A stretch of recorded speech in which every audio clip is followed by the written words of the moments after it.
verse or chorus, and I'll tell you which is which. Then I'll tell you that this form is called an octastitch. I'm pants at reading music, and I don't have perfect pitch. But when it comes to writing songs, I've got to scratch that itch.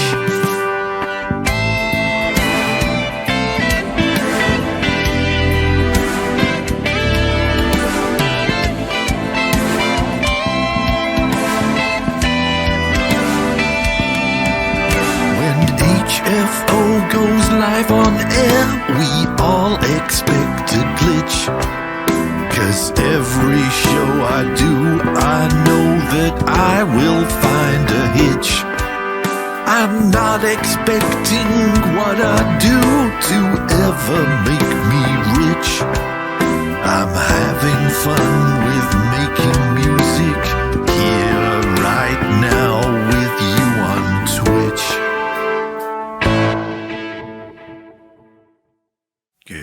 Good evening, everybody. Hello to Array of Emotions. Hello to Ryako Music. Hello to Dazed and Confused. Welcome one and all to this Thursday night show, week number 43. Yeah, it's been an interesting week. I didn't get much sleep last night because I thought the house was going to take off. Nearest weather reporting station to me is Almondsbury, which is about 8 miles down the road. They were recording gusts of 62 miles an hour last night, and boy was I aware of that fact. The house was creaking and groaning all over the place, and there were bits of rubbish blown because it was bin day today all over the place. So yeah, not exactly with it today, but we'll soldier on. I will probably also have to leap out of my chair and rush downstairs at some point because I've got a delivery that was supposed to arrive at like 4 o'clock, and I've been checking the delivery and it went 4:30. So I had a look at 4:30. It said no, 5 o'clock. And it's been gradually creeping back, and now it's like, well, you probably see us between 7:30 and 10 p.m. So, hey-ho. Array of Emotion says it was the same here all morning and afternoon. The wind seems to have died down a bit now. My phone beeps left, right and centre because I've got AccuWeather installed in it. And it actually beeped at me this morning and said, oh, we've cancelled 2 of the red alerts that you were on, so chill. But anyway, enough of that. Hello to Mike Chango Charlie, who has followed me yesterday on Twitch. If you're watching this on Twitch, hello, please follow me if you've not already done so. If you're watching the edited highlights of this on YouTube, which at the moment are working out about 25 minutes shorter than the actual version that I'm doing in here on Twitch, then please subscribe if you wouldn't mind doing so, and clicking the like button always helps the algorithm, because it's all about the algorithm. But yeah, so aside from van driver deliveries not turning up, what have I been doing? I've been doing music. There's a surprise. I've also been reading because there was a point this week I could feel the post-form crash kicking in. Did a whole bunch of gardening which staved it off, but because the gales and everything else stayed in yesterday. I hope you guys are all well.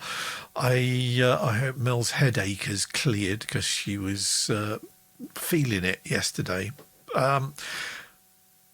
I'd been working on a piece of music yesterday and could not get the frame of mind to finish it off. So I watched Mel's stream yesterday evening, and when that finished, fired up Ableton again and nailed it in one set of recordings. sometimes taking a few steps back and just unplugging and disconnecting and letting your mind do other things works wonders for the creative juices. It really does. And if you were watching the countdown to this live stream, you'll have heard the piece of music that I worked on yesterday. Riako Music says, the headache left, but a sore throat took its place. Oh, rats. Yeah, new countdown theme, says Riako Music. Indeed. And I've shortened it because the old one was 5 minutes long, and that was kind of too much because I always have to edit it out, and it throws off me show timings when I'm uploading everything to YouTube. So yeah, we now have a 3-minute countdown, and I thought I was rather clever the way I'd actually synchronized the HFO logo to fade in and out of the old color bars countdown graphic and the new Swish one with proper computer generated text and all stuff like that. So I'll be talking you through how I did that particular piece of music shortly. However, I always start these things off with gear type stuff. I spent the princely sum of €9 on new equipment today. Well, I say equipment, a new Kontakt library. Thanks very much to Helen's Evil Twin, our resident former moderator and general finder of goodies and bargains on the interwebs. And she said, have you got a VST Buzz account? I said, yep. She said, you might want to have a look at Hybrid Elements Core. So I did, and I played the introductory YouTube video to it. And before a minute into the introductory YouTube video, I'd ordered it because it's €9. So it's 100 odd different patches for the full version of Kontakt. Won't play in Kontakt Player. You do need Kontakt to make use of this, but there's loads and loads of hits, scrapes, lots of really good stuff for sound design for film and movies. And there's some really good percussion hits in it. There really are. So I bought that today, and I have been reading manuals because Kontakt. Yeah, I've actually got it set up and installed in this particular Ableton Live set. So I thought I'd share what it does. So at the moment, this one, because I'm using complete control, obviously, so I can play with my my lovely keyboard, and it makes rather interesting noises. All right, you're sold already, aren't you? That's a fairly dramatic, cinematic hit.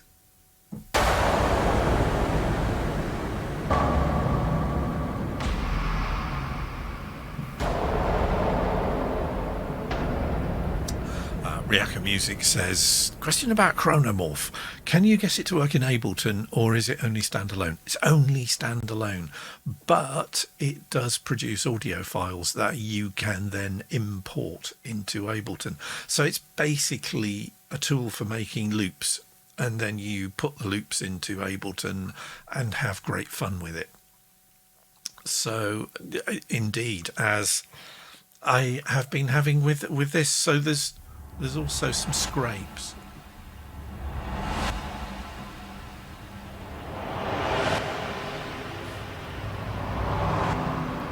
So you're thinking risers, aren't you?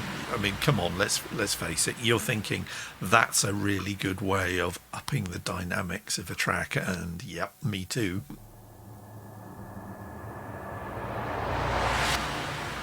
So yeah, I've been having great fun with this, but I've been noodling, I think is probably the best way of describing what I've been up to for the last couple of days. I did the opening credits Be Right With You piece of music, which strangely enough I've actually called Be Right With You.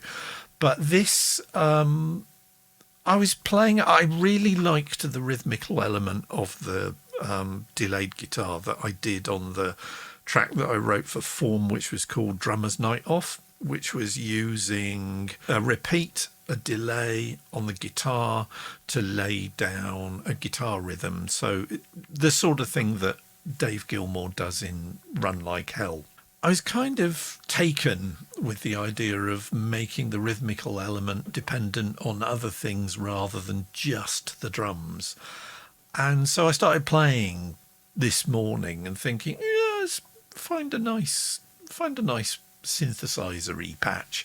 So I found one that's another Native Instruments instrument, which is called FM8, which is kind of like frequency modulation 8 as opposed to DX7. You see what they did there? And yes, Native Instruments, I notice you've updated FM8 this week, and now it's spawning error messages in native access, just like Massive is doing, because you've removed the 32-bit libraries from the install, and you haven't told native access about it, have you? Yeah, I noticed that. So FM8, rhythmical bassy type noise, came up with this.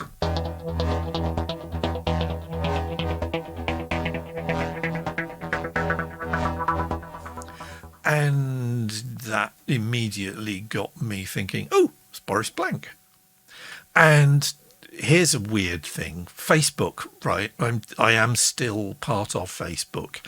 And I amuse myself sometimes by scrolling through the people you may know section on Facebook, because being part of the Chapman Stick community, I've got quite a lot of friends who are professional musicians. So all sorts of strange suggestions come up of people that I may know with like 40 odd mutual friends on Facebook. And I thought I was quite chill by this, until yesterday when I scrolled through and one of the people on Facebook that cropped up was the aforementioned Mr. Boris Blank. And it was like, ah! But yeah, I am not worthy, frankly.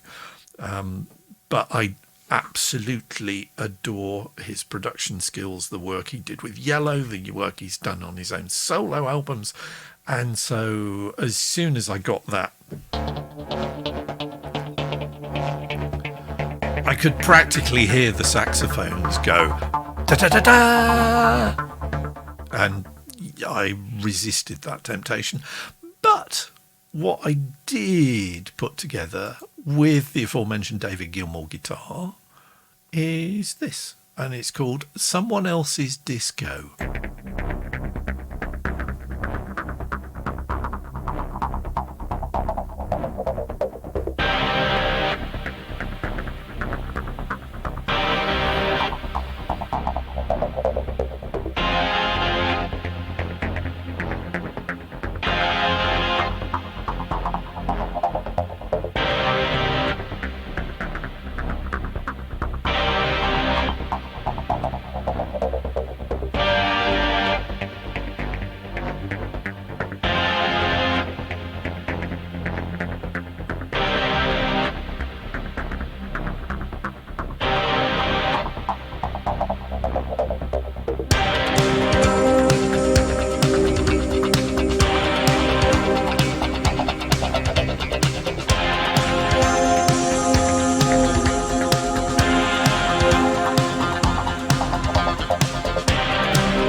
So that's a draft version of Somebody Else's Disco, which I have done today, really. That is what I have been doing for the last 6 or 7 hours or so. It's all about the layering. I haven't really... Riaka Music says, don't put vocals on it. There you go. I will not be putting vocals on this track. So let's talk you through what we've got on it, shall we? So, as always, I'm using my 80s production template, which has Superior Drummer fed into a separate audio track, which has Ableton Live 11's rather spiffy new hybrid reverb, and then a noise gate. So I get the gated drums effect. So if I solo the drums, you can hear what sort of noise they get. And you can... I tamed the reverb down a bit because, well, you can see actually up there the drums are minus 12 dB down in the mix, because this template, now that I'm using the Waves Audio SSL channel strip plugin for my submixes, which is glorious, and it gets exactly the sound that I'm looking for in all of these cases. It does tend to rather come in a bit hot on the master track. So I do the old view meter trick for each submix. I put a stereo pair of view meters on the master track, solo the view meters, that submix, and adjust the volume on that submix until the view meters are comfortably sitting at between -7 and -5 dB. And I had to do that quite a lot over the last week when I really got into these 80s mixes, because when I drop Ozone 9 in my master track, the maximizer was going, "Oh, it's too loud." And even up at 0, it couldn't cut the volume sufficiently for the track that I was rendering out to come in at -14 loudness units full scale, which was kind of the point of dropping Insight 2 on the track anyway. So very, very shouty, and I've been reining myself in a bit. So you notice on this, the drums submix is down -12 dB.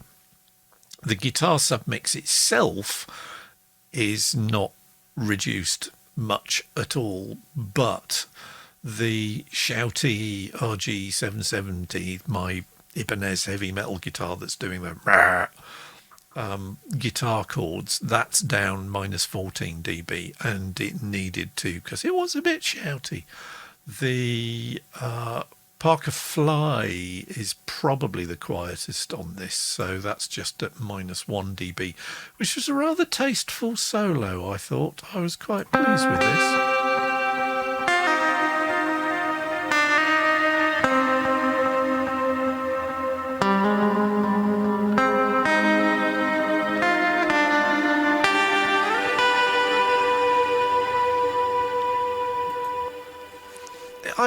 It's funny, yesterday before Melstream, I was struggling to come up with melody lines for solos, and I just stepped away from it and came back and immediately came up with the solo, and it was like, oh, that was an interesting idea. I wonder if I'll do that today. So I laid down all the sort of chord guitar parts and then thought, right, I'm just going to let that percolate. So I went down and made myself a cup of tea and had a Twix. Yes, I really know how to push the boat out. That is rock and roll to a T in HFO studios. It really is. Cup of tea and a white chocolate Twix.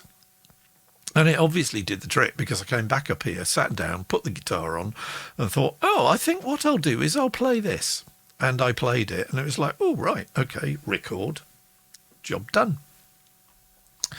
The synths took somewhat longer to put together. So Mel was asking what the synths are. Okay, so let me run through them.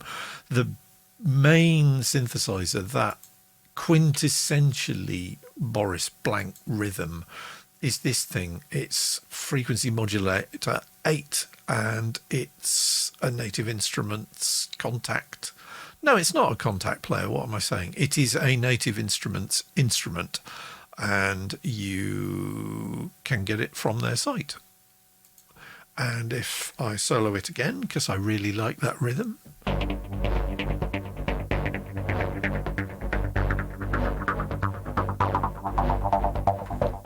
I like the way it evolves, because you get the slow filter roll off on that. So that was rather splendid. Then I thought, okay, I'm not going to go da da da da da da da on the saxophones. I did have a go, but I couldn't come up with a convincing saxophone. So instead, I went for my tried and trusted old favourite. If I'm ever stuck for a sound that I want to be inspired by, then the Melotron is where I go. This is Arturia's V Collection emulation of a Melotron, and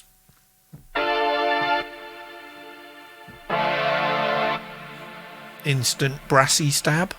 So once I'd got that, it was like, oh, that sounds quite good. I think I might double that with the guitar, which is why the guitar comes in and does exactly the same thing.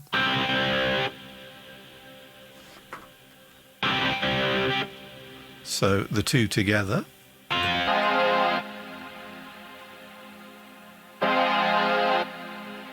And the guitar's gone because I clicked on the wrong button. There we go.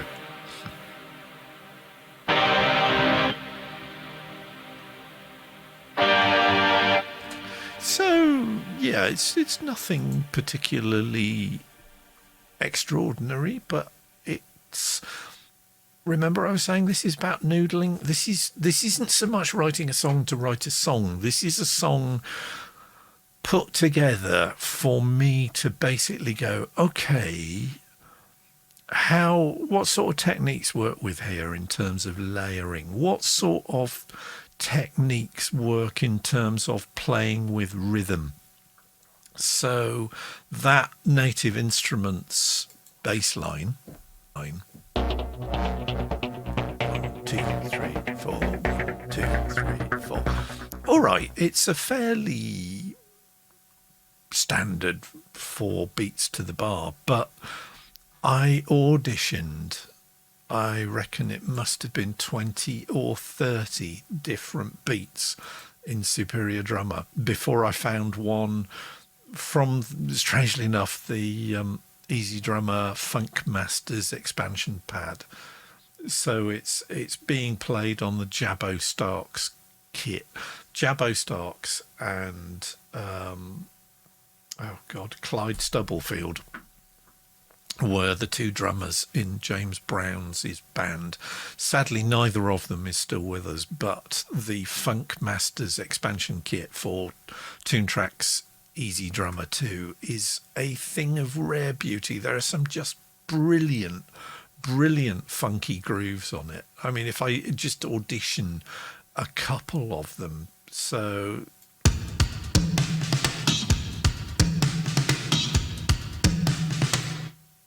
And I'm using a different Easy Drummer expansion pack, which is kind of more hip hop. So it's an interesting or weird, depending on where you're coming from, mix. I'm using the Claustrophobic drum kit, which is a mixture of real old school analog stuff and electronic pads and things. So it does interesting things. I really like the Claustrophobic Easy X, but in terms of grooves, the Funk Masters one leaves the rest of them in the dust. So lots of very basic stuff.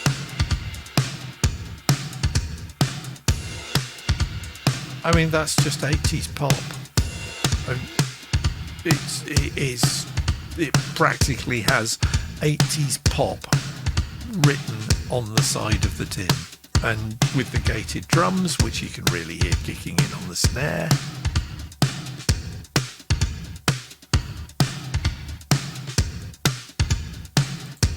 I was just away. Reactor Music says, if you do put vocals on it, it would benefit from lady vocals, big vocals, like 80s wailing.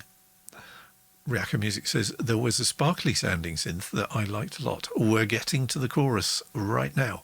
So, yeah, it took me a long time to settle on a beat that settled nicely, that played nicely with the with that bass. So if I just solo the two, you can hear what I mean.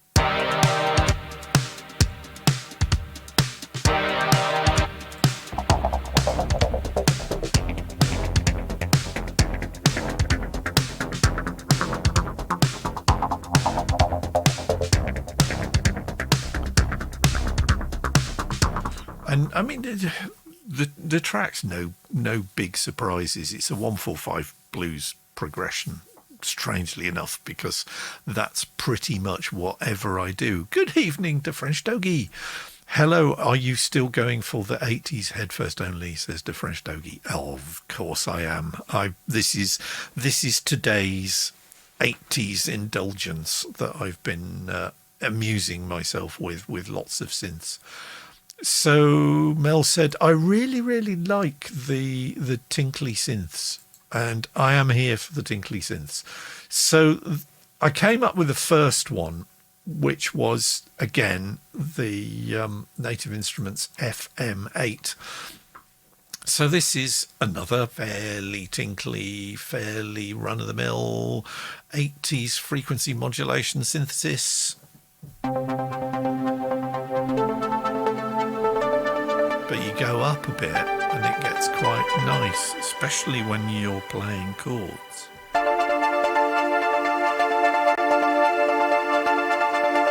And again, it's the synthesizer that's doing the rhythmic element of that. It's nothing I've programmed in.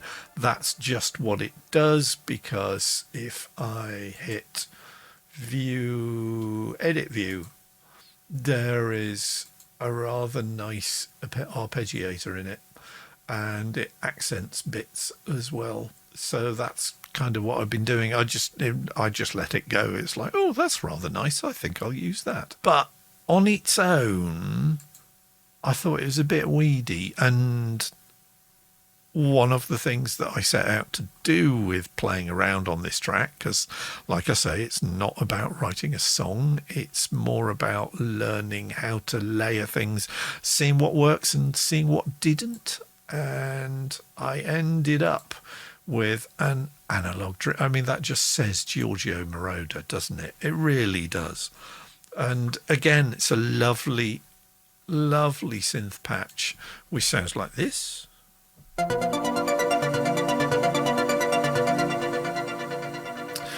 But it only sounds like this because I've got an arpeggiator turned on. So if I turn the arpeggiator off,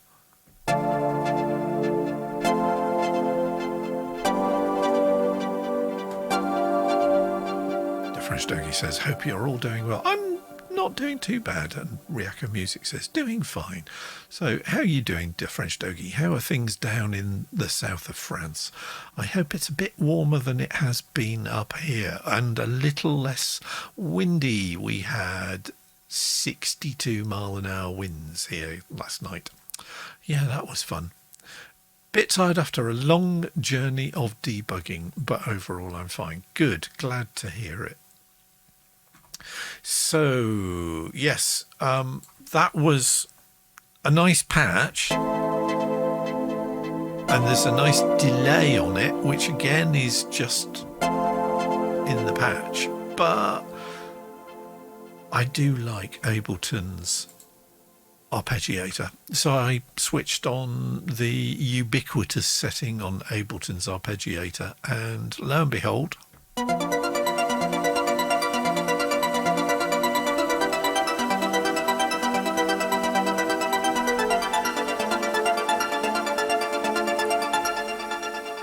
rather splendid, isn't it? So the two, I had to be careful because I had to pick patterns that fitted rhythmically when they're both going at the same time, because if they're going at the same time and the patterns don't mesh, then it's just going to sound like a dog's breakfast. It really is not going to sound good. And I think I did all right.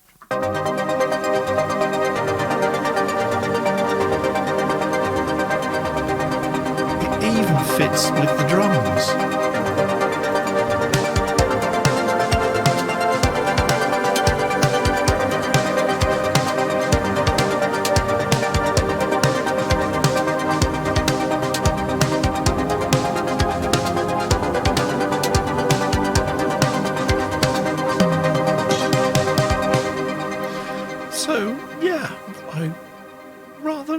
Like that. Ryoko Music says there was a trash bag that managed to blow over my garden wall and right next to my bins. That's how windy it was. Our village notice board has been full of people because it was bin day today, so we all had to put our bins out last night ready for the bin men to come round and empty them this morning, which meant that a lot of people who hadn't got very much in their bins woke up this morning to find their bins had flown away, and people were going, have you seen a green food bin anywhere in Durham Road? So yeah, I made sure mine was very, very heavy. But yeah, we're on to bin men and totally squirreled. Nice chorus. Nice contrast with the rhythmical element of the bass in the verses. So I then came up with a little sort of embellishment. I thought, oh, nice bridge. And to start with, I just had another absinthe patch, which sounds like this. So again, it's not necessarily rhythmical, but it evolves over time.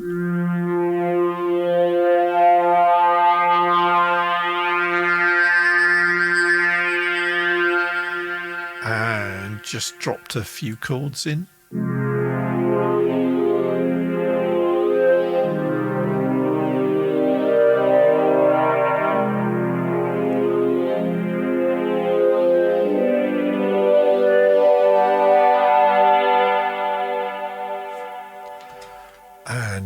As I already demonstrated, I thought in the end, you know what, just because I can, I'm going to lay down guitar on that because it works well together. So I did.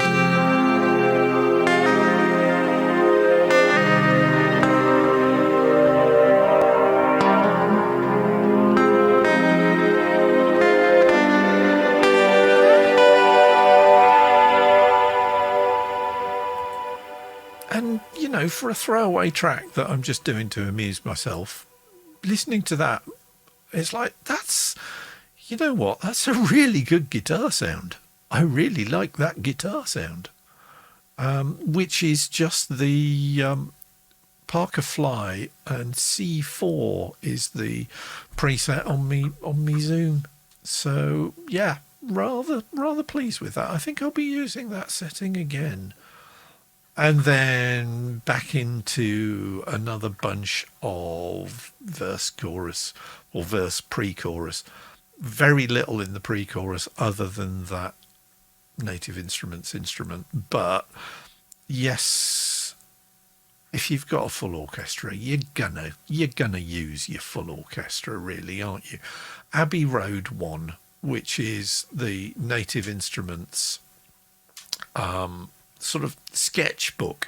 They call it Orchestral Foundations because unlike the BBC Symphony Orchestra package that they do, where it's cellos over there, violins there, bassoons there, trombones there, this is all about the sections. So it's woodwinds and it's brass and it's low strings and it's high strings, and compositionally that takes me in very, very different directions to when I'm using the BBC Symphony Orchestra package, because I'm really more about playing on the keyboard and seeing how things work and what happens, rather than saying, okay, the cellos are going to do this. So it's very different. And when it came out, I know Guy Mitchellmore reviewed it, and he said, look, he said, when it comes to television, film, music, soundtracks, you are going to be hearing these long, medium and short swells with the whole orchestra just coming out of every television program. And I think he will probably be proved right, because they sound great. Especially in a minor key. I mean, that's just tension, isn't it? Lower down's really nice too. Because the brass just start to bite.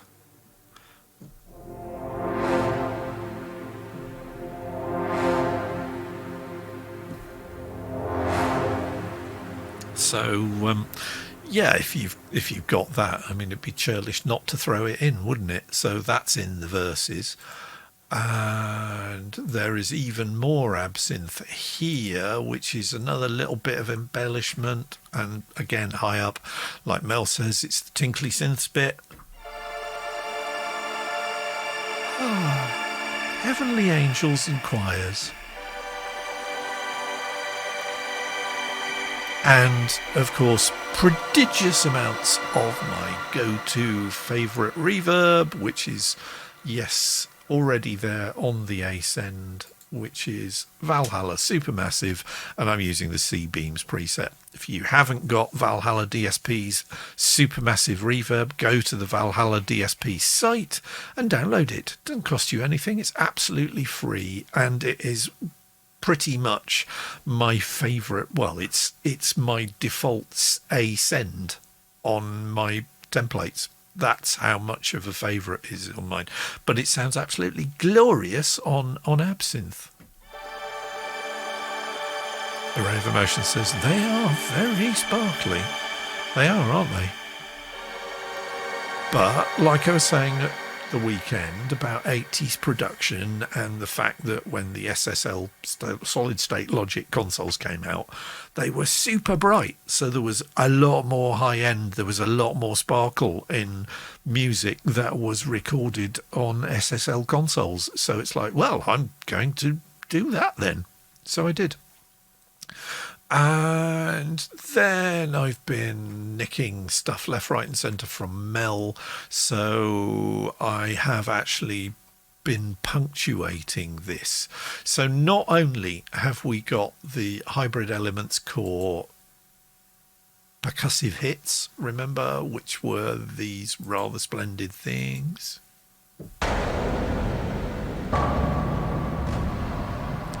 I have also got a couple of risers and sparkly chimes finger down, which is just a stock Ableton sample, but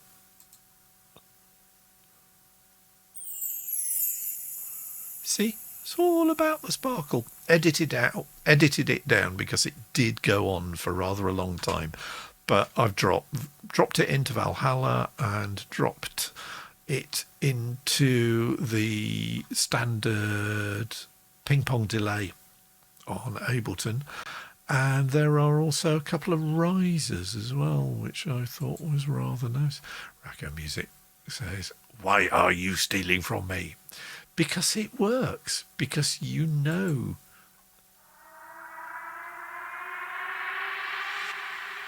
just how much power something as tiny and insignificant as that can have when it's coupled with a couple of other things. So it sounds rather splendid.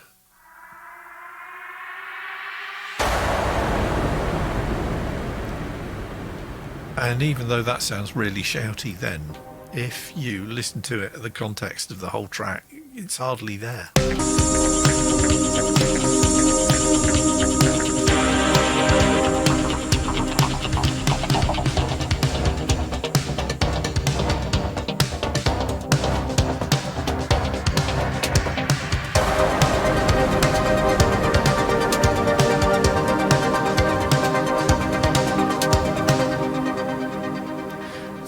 there you have it. That is how I put that one together.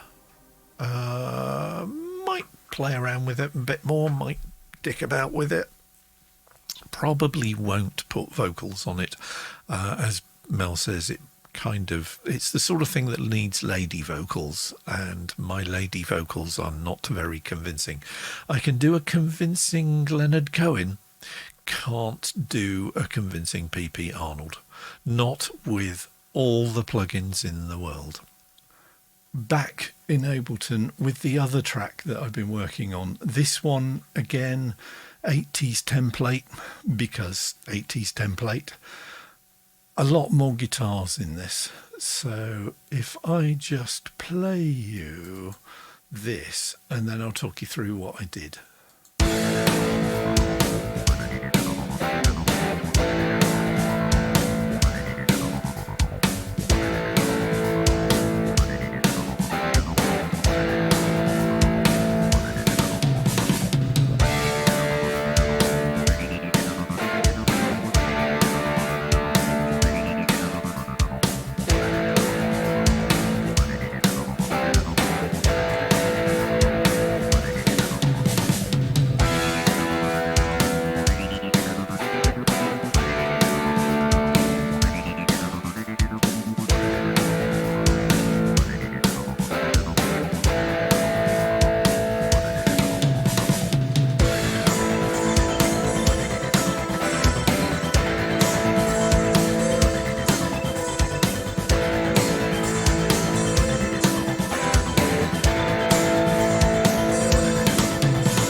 Yeah, I've been reading a lot over the last couple of months, because I do this Goodreads reading challenge every year, and come on, you've books. This is just the science fiction room. You should see the other rooms in the house. I read a lot, and I, from a very small age, because my father brought a copy of Flying Saucers Have Landed by Desmond Leslie and George Adamski, back when I was about 7 or 8, and I was already reading whatever I could get my hands on at that point, and I became fascinated in flying saucers and have remained so ever since, although these days it's more about the human aspect of the people experiencing something, not necessarily little green men from outer space. In fact, I think it's highly unlikely it's little green men from outer space. But there was a journalist by the name of John Keel who wrote a book about his experiences and precognitive dreams. He wrote a book called The Mothman Prophecies, which was about a series of sightings of an 8-foot-high winged beast near the town of Point Pleasant in the months leading up to the collapse of the main Point Pleasant bridge over the Ohio River the week before Christmas. And many people died. It was a hugely traumatic experience, and Keel had known something weird was going to happen. And he wrote The Mothman Prophecies, which became a hugely best-selling book. Reacco Music says, wasn't that made into a movie? It was indeed. And Brian Cox, not Professor Brian Cox, the other Brian Cox, the original Hannibal Lecter, plays a character called John Leake. You see what they did there? Who points Richard Gere in the direction of what he should be investigating. But long story short, John Keel had some very, very odd encounters with entities, including one called Indrid Cold, who crops up in the movie The Mothman Prophecies on the phone, and very weird stuff. So a couple of weeks ago, I bought one of the John Keel books that I hadn't read, which is called The Eighth Tower. And it was the stuff that he'd just sort of not been able to fit into the Mothman Prophecies, and it really wasn't very good. So to sort of cheer myself up, because I like John Keel's stuff, because he's always good for a laugh, he quite often takes contrary points of view, or did. I mean, he passed away a good 10 years ago now. So I read Operation Trojan Horse, which is probably the best book on flying saucers that you will ever read, because John Keel doesn't believe they're little green men from outer space, and he lumps flying saucers and UFOs and lights in the sky very firmly into the same category as ghosts, elves, goblins, trolls, fairies, and leprechauns. And he says it is part of a phenomenon, in his view, that has always sought to mislead and trick humans into believing stuff that isn't really true. So, yeah, it's where the Indians got their trickster god from. He says it's all part of the same sort of mythology, the same sort of continuum of existence. Rev Motion says, sounds interesting. It is fascinating. And I have an entire bookshelf that is just dedicated to books, both good and bad, about that sort of phenomenon. I tracked down and got copies of all the George Adamski books. Adamski basically gave out business cards that gave the impression that he worked at Mount Palomar Observatory. And he used these to basically inveigle himself into scientific circles, and he founded a contactee group because he said that he'd met inhabitants of flying saucers in the desert, the high desert just outside Los Angeles, in places like Desert Center. Adamski did work at Palomar University. He ran the hot dog stand. He was, let's face it, a bit of a charlatan. How much of Adamski's stuff was true? Not an awful lot. He got in over his head because he made claims. He then had to back them up. He wrote a book. He then got a book contract for another book. That book had to obviously be more revelatory than the previous book. And oh boy, he was not able to come up with the goods. If you go on YouTube and have a look for the George Adamski flying saucer photograph films, right, it's a photograph of a heating lamp for a chicken incubator, and the photograph of the heating lamp has been pasted onto a window, and then Adamski moved his camera to give the impression that the flying saucer stuck on the window is flying about outside. It is quite sad. But the first book that Adamski wrote was called Flying Saucers Have Landed, which was the book that my father brought home in about 1967, 1968. May even have been earlier than that.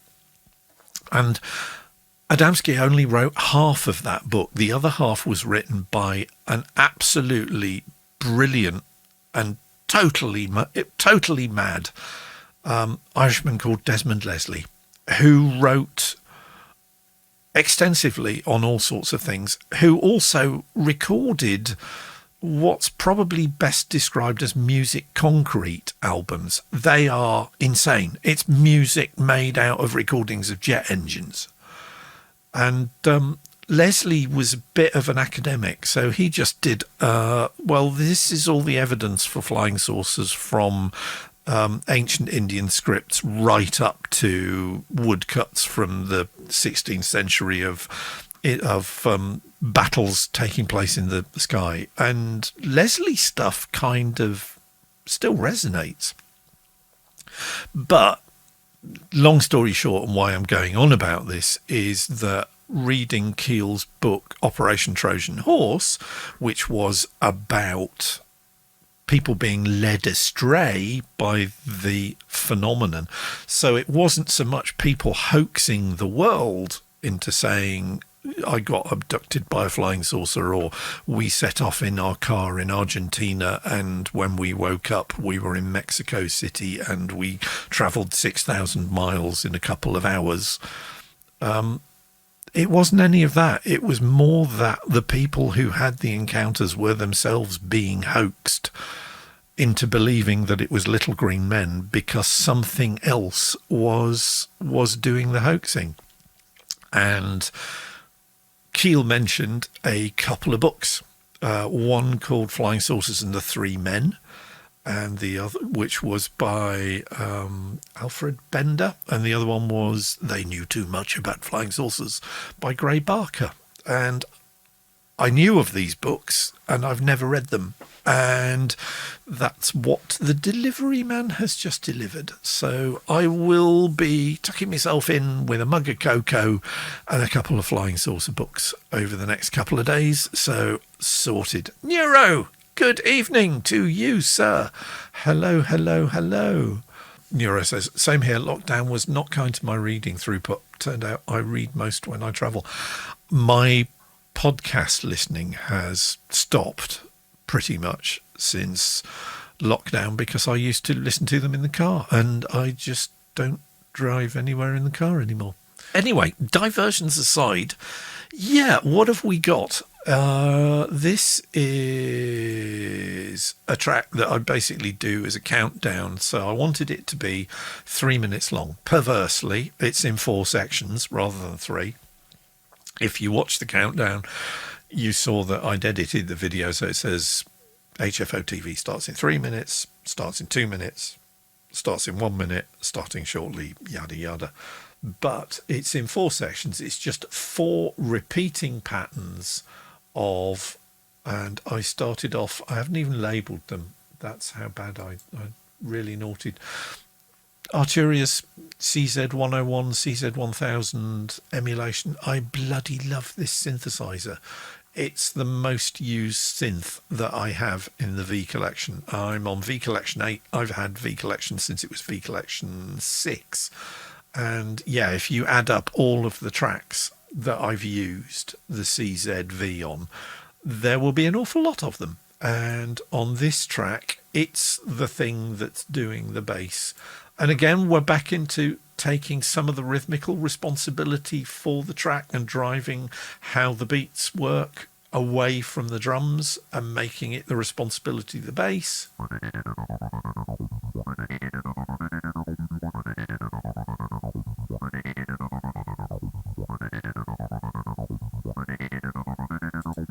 And yeah, I've got the standard 80s drums in this again, so it's gated reverb and very, very shouty.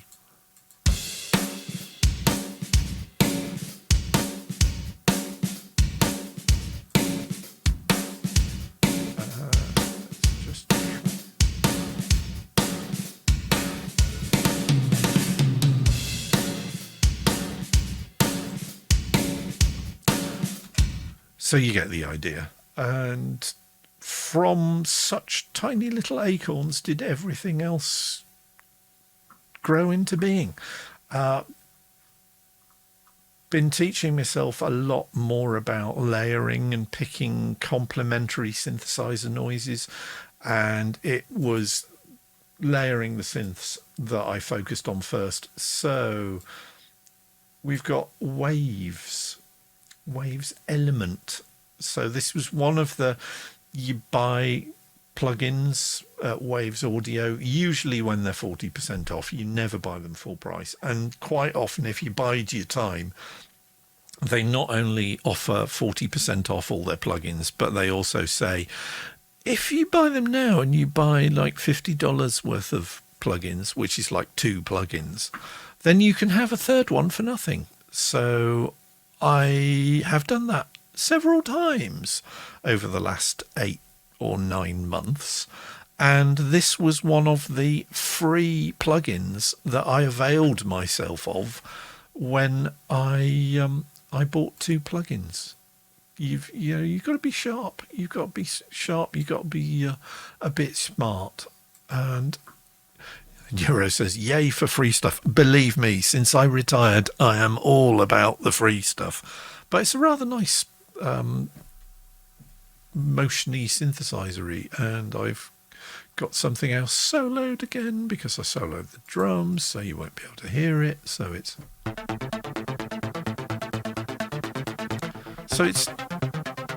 again, it's doing its arpeggiator thing.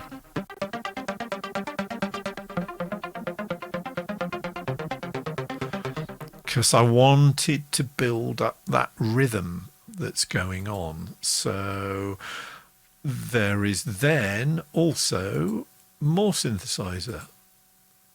And this one is another Waves free plugin that I availed myself of called Flow Motion, which is mad. It just does very, very strange things. And it not only arpeggiates between notes, it actually arpeggiates between different presets and noises in the synth. Yeah, it's mad. It's called Flow Motion, and it does this.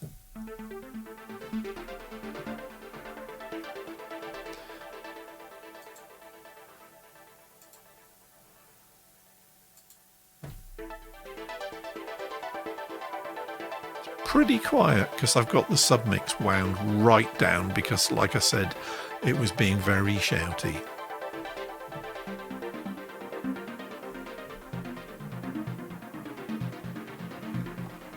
So lots of rhythmical devices, and then just piling them on.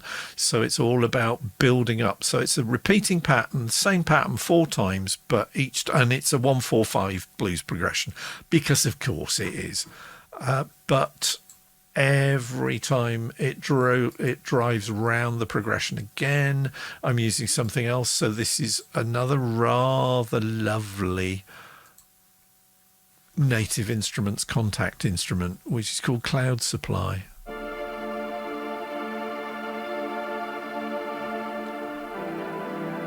And again, there's some rhythm in there. It's not static. And then we have another flow motion preset, which is more about the evolving rather than the arpeggiating. And you can tell I really like that flow motion synth. It has limited use in when it gets really shouty and brash, but most of the rest of the time it's rather nice. So this is just a standard Kontakt synthesizer. Here again, slight rhythm to it. And then to finish things off, it's a piano book instrument. So I've mentioned piano book before. It's a collective of people who create their own instruments for Kontakt, or for Decent Sampler, or for the Kontakt, who's the sampler whose name I can never remember, that's built into Logic. But they release dozens of these Kontakt instruments that are all available as downloads for free from pianobook.co.uk. And this one, Anna, which is the unfinished choir, I have actually used multiple times. I really like it. It's quirky.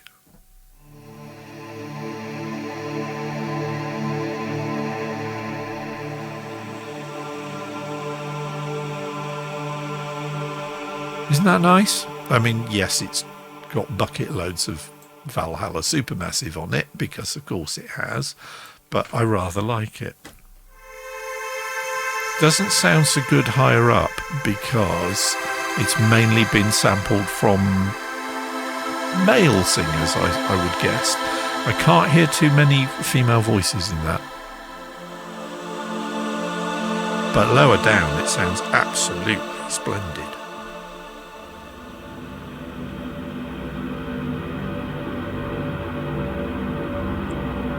And again, I mean, so all my old synthesizers, right?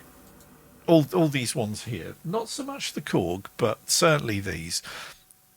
You hold a key down and it makes the note, and the noise, other than attack, decay, sustain, and release, ADSR, the standard envelope on old school synthesizers. That's all that old school synthesizers did.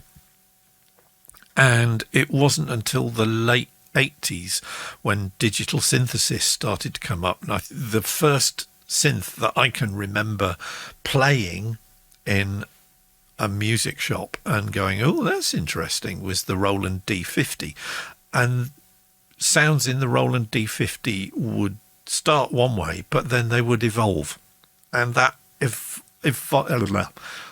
evolution of sound is something that I really like. And these days, of course, pretty much you can make evolving sounds yourself, like the piano book guys do. So if you hold down one note, it doesn't stay the way it sounds at the beginning. It evolves and it changes. And Riaka Music says it sounds droney when it's low. I'm all about drones. Well, ambient.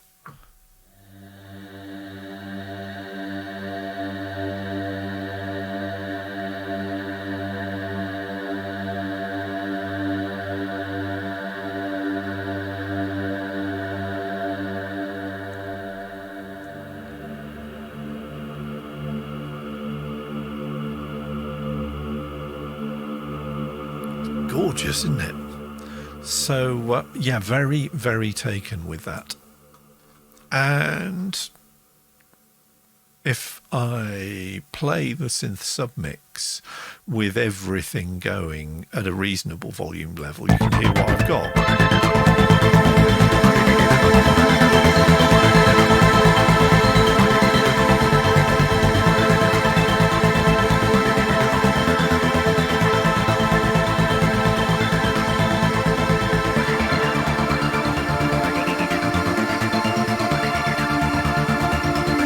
So there's loads of different rhythmical patterns going on. It's not just single held notes. It's very much rhythmic, and it's very much working with the superior drummer beat rather than against it.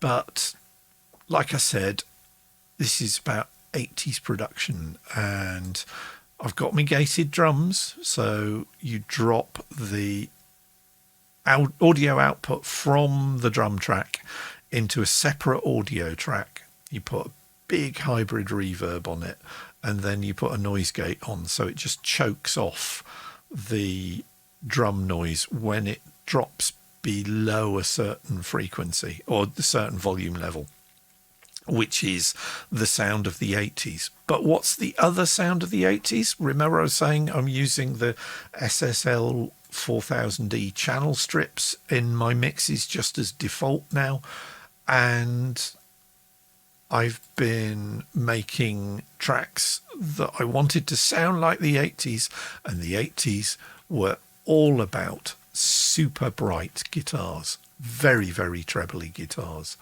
And so that's what I've got. So super bright guitar, no bass, not even any mids. It's just all trebly, but it's rather lovely. And then, in addition to the super bright guitars, because we're all about the metal on HFO television, there's a whole bunch of metal guitars.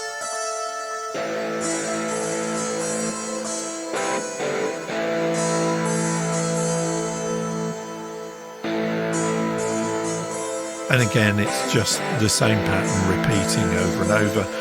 Not one guitar, so I've got one guitar panned off to the left, another one panned off to the right, and the metal guitar's exactly the same. One guitar panned off to the left, not hard left, not hard right. So the sparkly guitars are 45 left and 45 right. The metal guitars are about 30 left and 30 right. And then for the end, I just indulged myself because I love doing this, and that is I do a 3-part guitar track.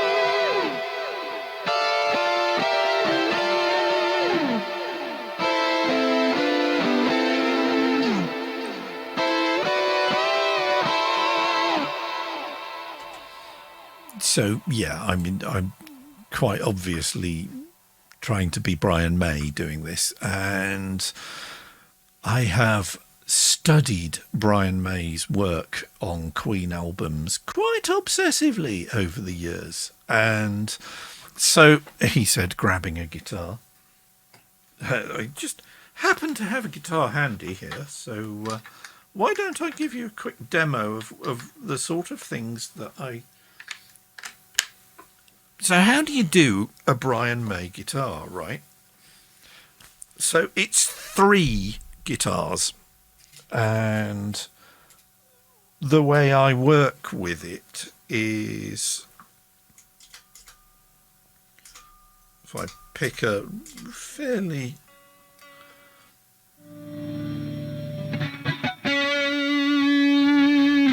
That'll do. It's a bit too metal, isn't it? That's a better. So you do one track.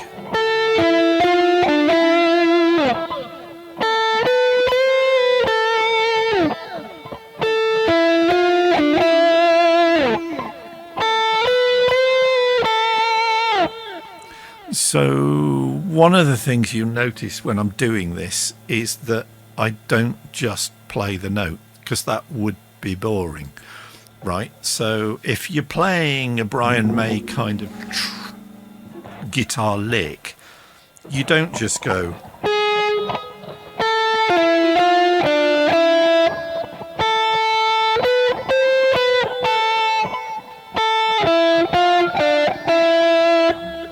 So what you do instead is you use vibrato.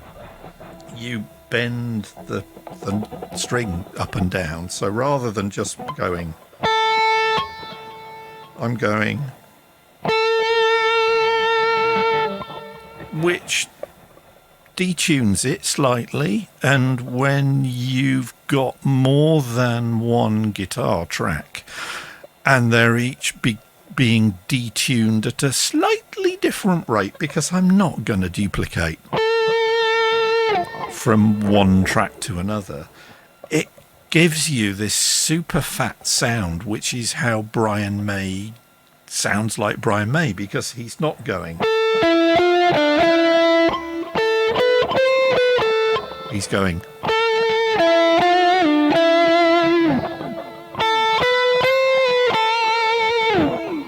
And you notice the tail off at the end as well there. So you basically just become a drama queen. And you have to be overly dramatic in your playing.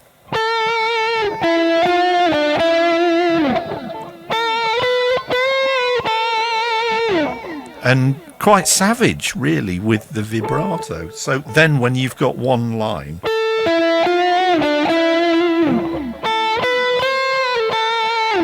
you can move it up and do the harmony to it.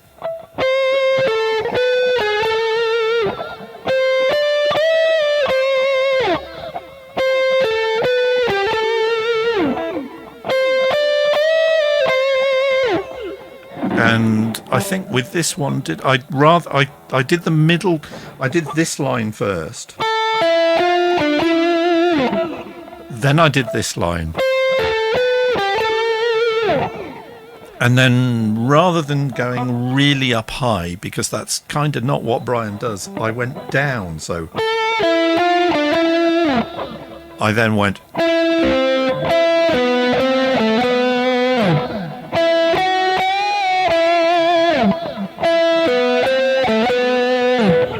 And if you then listen to the three tracks, that's kind of what I've got here. So here's.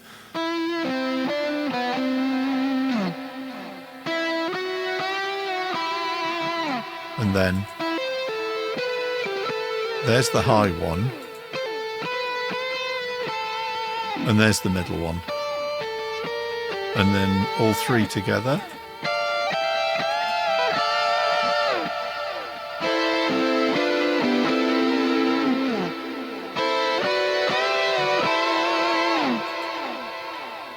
Just so much fun. I mean, really, that of all the things that I have taught myself to do since I started recording my own music at home 30 odd years ago, it is being able to understand how to do that is the most intensely satisfying thing that I do as a musician in here. Array of Motion says it is a pretty cool technique, and you study the masters, right? It's Brian May, certainly, in terms of double guitars, so not the three harmony parts, but just doing it two. There are quite a few bands who would actually do the double harmony parts live. So you've got people like Thin Lizzy, who had Scott Gorham and Gary Moore at one point, who would play those harmony guitar parts, or Judas Priest, KK Downing and Glenn Tipton, all about the harmony guitars. Leonard Skinner, all those bands, and the Eagles, lots of bands. If you've got more than one guitarist I mean, you kind of need three, because you need one guitarist who's just sort of content to sit at the back, right, and is just doing this bit.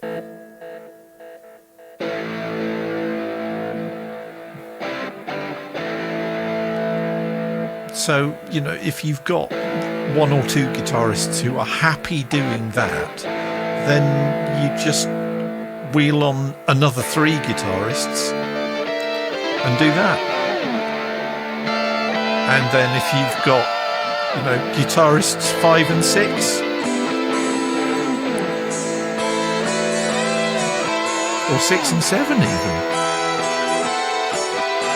So I think basically, if you're going to put a band together, then I think 7 is probably the optimal number of guitarists that you need to be aiming for, personally speaking. So, yeah, so that's how I have done the opening shortly piece of music that I will be playing before I go live on subsequent streams in the future, until I get bored with it and decide it's about time to do another one, and it will probably be even more grandiose and bombastic than that one was. But I had really fun doing it. It's really, really good fun. I want to give a shout out to the guys from Lockdown Live Streamers. Now, I've performed from this very room in a couple of the Lockdown Live Streamers live open mic nights that they've done over the past year during lockdown. And Aid has a strong technical background, so he's basically been running everything with his own ingest server into YouTube and running it as a one-man enterprise on his own systems. And unfortunately, he has decided to call it a day because, and this is why we can't have nice things, because it's his own server, people have decided that hacking into it and hijacking his feed and doing all sorts of other nasty things is the way that some people get their rocks off. To the point that Aid has now said, well, I'm not doing it anymore, which kind of sucks, because I really enjoyed watching the Lockdown Live Streamers live shows. I really enjoyed taking part in the 2 Lockdown Live Streamers events that I've taken part in, even if I was a bag of nerves and just solid anxiety for about a fortnight before each one. It's not fair, and it really sucks, and I just do not understand why some people feel that that's acceptable behavior. But Areva Motion says, I strongly recommend nobody run their own servers for this kind of stuff. Just use the established services. But even so, it's just very sad. But I will be cheering myself up, not just by reading strange books about people's encounters with the men in black and flying saucers, and generally trying to beat my Goodreads reading challenge, where you set yourself, well, I've set myself 60 books I've got to read this year, and I'm already 4 ahead. Areva Motion says, yeah, it is sad. Yeah, so let's focus on creating and making nice stuff and making music in ways that hopefully don't get disrupted. So to that end, I will be doing more music in here over the next few days. I will be sitting down, as you saw earlier, with my I've been RTFMing rather a lot. So I've been... The mention of bagpipes there is completely random and not planned. I am not planning to do a bagpipes album. Although, yeah, you know, could be something potential. Bagpipe album, heavy metal bagpipe album. There are such things. There is one guy who plays the bagpipes and they shoot flame. So there.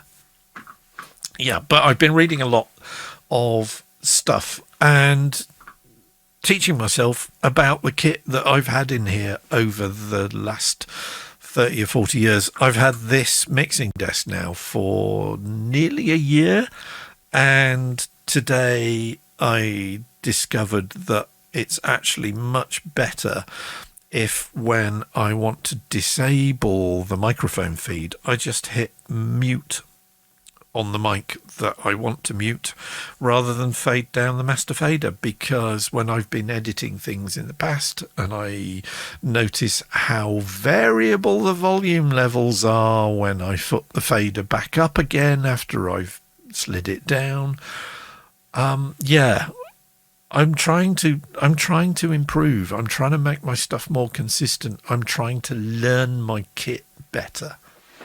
And that's not just about picking one instrument and diving into it. It's also about literally playing around in here and seeing what works and seeing what doesn't work, which is the philosophy of those two tracks that I played during the show. I want to learn stuff about being better at doing this.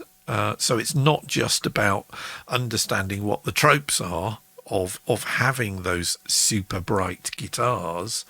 It's about understanding how to achieve that, which is why with the SSL channel strip, I have really noticed a difference in the sound that I'm getting from Ableton just as a result of dropping these onto each of the submixes. And I think I'm getting a better sound as a result. I mean, I'm not going to be permanently stuck in the 80s, just in case you're worrying. You know, I will do other types of music. And Array Emotions was going, that's dedication having an 80s template. Well, this is my list here of all of the different templates that I use. So I've got a synth pop template. I've got an ambient template, which basically doesn't have a drum track in it, but has a rather large number of synthesizer tracks on it. I've got various Spitfire audio templates for using BBC Symphony Orchestra Core, BBC Symphony Orchestra Discover, and yeah, a whole bunch of other templates that Ableton have added in the new release of Live 11. So I've let's open it. Let's see what a podcast template looks like. No, don't want to change anything there. What constitutes a podcast template then? Well, for a start, it opens in session view, which is rather interesting. If we go, so yeah, mastering suite, music, ambience and voiceover. That's it, is it? So there's a speech enhancer plugin, which I've never used. There's right, so there's a voice ducking, phase swap and EQ on the music, and then ambience is the same thing. Well, there you go. How about that? Maybe I should start doing podcasts, but this kind of is a podcast. And who knows? So, yeah, the core template's quite interesting. They're quite over the top.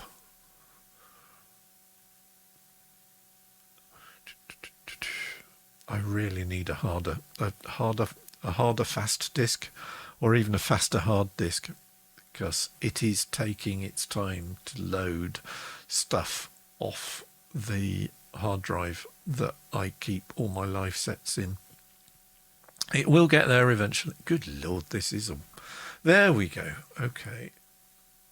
So Winstack, Brass Stack, Key Stack, percussion stack, string stack. Right, you think that's not very many stacks.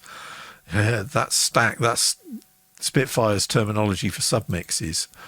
So that's all of those, all of those, all of those, all of those. So many toys to play with. So if I just rename that and put a hashtag at the beginning, we can find out what number track that is.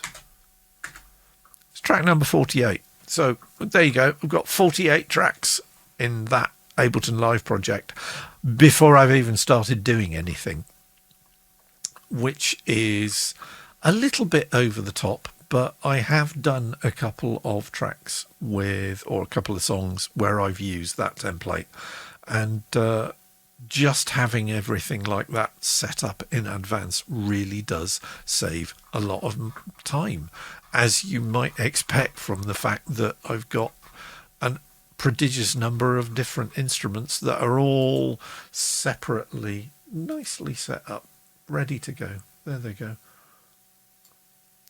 I love the fact that the Spitfire audio plugins scale. Scaling when you've got a 4K monitor is really helpful. Unfortunately, Complete Control doesn't scale, which is really annoying. But yeah, I'm just being picky. Anyway,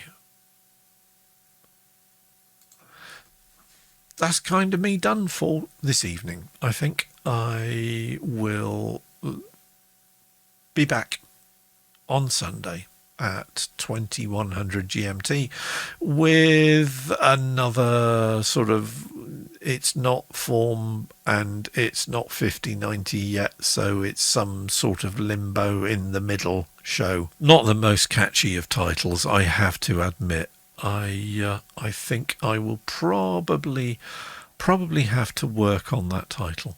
Revomotion says, oh, it was a bit of a short one this week. Well, yeah, I've been going 90 odd minutes, 100 minutes, because it's 7:30 to it's now 21:08 at the moment.